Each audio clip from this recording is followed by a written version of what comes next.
अस्सलाम वालेकुम रहमतुल्लाहि व बरकातुहू। उम्मीद है आप खैरियत से होंगे।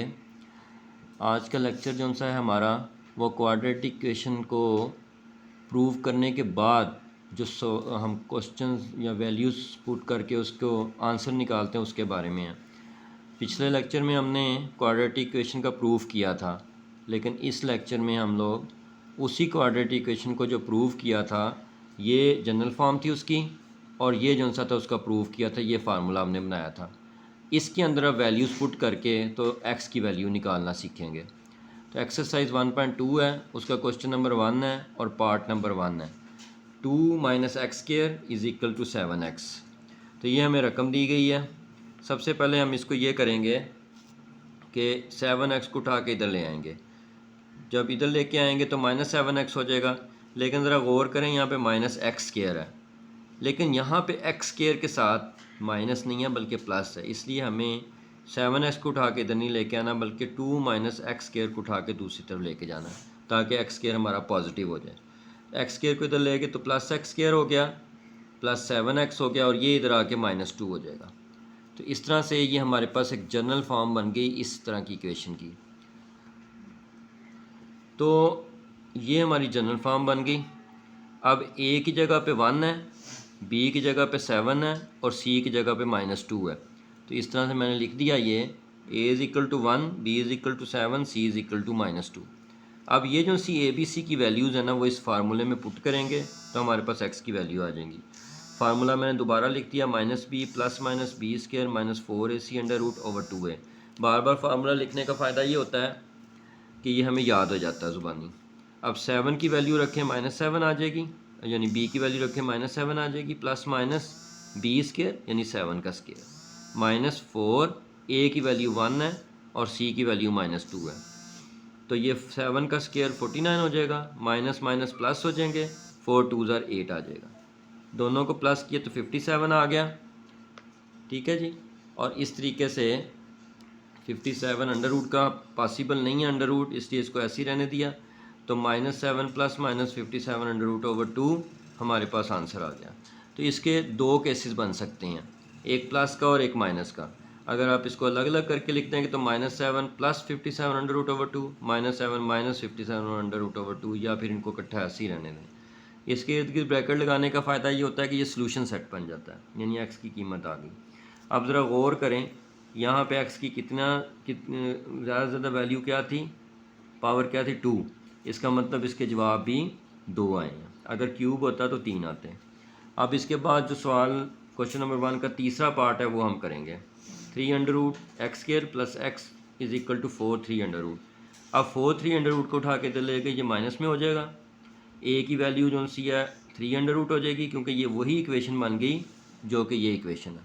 इसमें a b c की वैल्यू रखनी है, तो a की वैल्यू जो सी है वो 3√रूट आ गई, b की वैल्यू 1 आ गई और c की वैल्यू -4 3√रूट आ गई। अब ये वैल्यू जो सी है फार्मूले में पुट करें, -b प्लस -b² -4ac/√/2a में, तो -1 हो जाएगा ये, प्लस -1 का स्क्वायर हो जाएगा, -4 a की वैल्यू 3√रूट है, c की वैल्यू -4 3√रूट है। अब 1 का स्क्वायर तो 1 ही होता है, और ये 3√रूट और 3√रूट जो सा ये मिलके 3√रूट का स्क्वायर हो जाएंगे। 4 को 4 से मल्टीप्लाई करेंगे तो 16 आ जाएगा। ठीक है जी।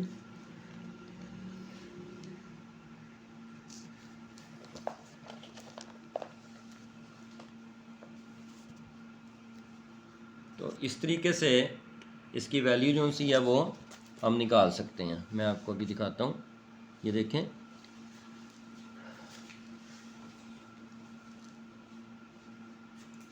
ये जो सा है यहाँ पे हम पहुँचे थे, ये जो सा 3√रूट स्क्वायर कट जाएंगे आपस में, 3 रह जाएगा, 4 4 ज़ार 16 हो जाएगा, ये 48 आ जाएगा। 1 + 48 जो सा हो जाएगा ये 49 आ जाएगा। 49 का अंडर रूट जो सा होता है वो 7 होता है। तो इस तरीके से जिसका अंडर रूट निकाल सकते हैं हम, उसका अंडर रूट निकाल के एक दफ़ा इसको प्लस कर देंगे, एक दफ़ा इसको माइनस कर देंगे। ठीक है जी। एक दफ़ा इसको प्लस कर दिया, ये देखें, -1 प्लस 7/2 3√रूट, -1 -7/2 3√रूट। तो उसके बाद ये दोनों मिलके 6 रह जाएंगे, ये दोनों मिलके -8 हो जाएंगे। 2 और 8 कट जाएंगे आपस में, 2 और 6 कट जाएंगे आपस में, 3/3 अंडर रूट और 4/3 अंडर रूट। अब ये देखें यहाँ पे ऊपर 3 मौजूद है और नीचे जो सा है वो 3 अंडर रूट है, ठीक है। तो इस तरीके से इसको 3 को 3 under root multiply by 3 under root लिख सकते हैं, क्योंकि अगर इनको इकट्ठा करें तो ऊपर मैं समझा के आया हूँ कि वो 3 ही रह जाता है। अब 3 अंडर रूट से कट जाएगा, 3 अंडर रूट ओवर 3 जो सा है, जो 3 अंडर रूट से कट जाएगा, 3 अंडर रूट अकेला रह जाएगा। तो डिनोमिनेटर से हमने 3 अंडर रूट जो सा ना वो ख़त्म कर दिया। तो एक जवाब हमारे पास 3 अंडर रूट आ गया, एक जवाब हमारे पास 4/3 अंडर रूट आ गया।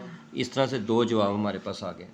तो ये हमारा सवाल था अगला, जिसमें हमने तीसरा सवाल जो सा कैलकुलेट किया है, जिसमें ए बी सी की वैल्यूज़ लगा के पहले इनको आपस में कैलकुलेट किया। ये 48 बन गया, ये 49 का 7 आ गया, एक दफ़ा प्लस कर दिया, एक दफ़ा माइनस कर दिया, उसके बाद इसको सॉल्व कर दिया, ठीक है। तो उम्मीद है कि आपको लेक्चर जो सा है वो समझ में आ गया होगा कि किस तरीके से हम वैल्यूज़ पुट करके इसको सॉल्व करते हैं। तो ये शुरू से मैंने जो बताया था वो ये है कि ये जनरल फार्म होती है, ये इसका फार्मूला है, और फिर ये जो से ना ये आपको सारा जो सा फार्मूले लगा के कीमतें लगा के ABC की निकाल के वो पुट करके तो मैंने समझा दिया है। तो बाकी जो सवाल हैं एक्सरसाइज के वो आप खुद कर सकते हैं। पहले एक्सरसाइज के बाकी सवाल जो से हैं क्वेश्चन नंबर 1 के पार्ट जो से हैं 2, 4 और बाकी, तो वो असाइनमेंट के तौर पे आप करें। तो जब आपको ये हो जाए तो फिर इंशाल्लाह नेक्स्ट लेक्चर जो सा है उसमें आपको बाकी जो सा वो समझ आ जाएगा। अस्सलाम वालेकुम रहमतुल्लाहि व बरकातुहू।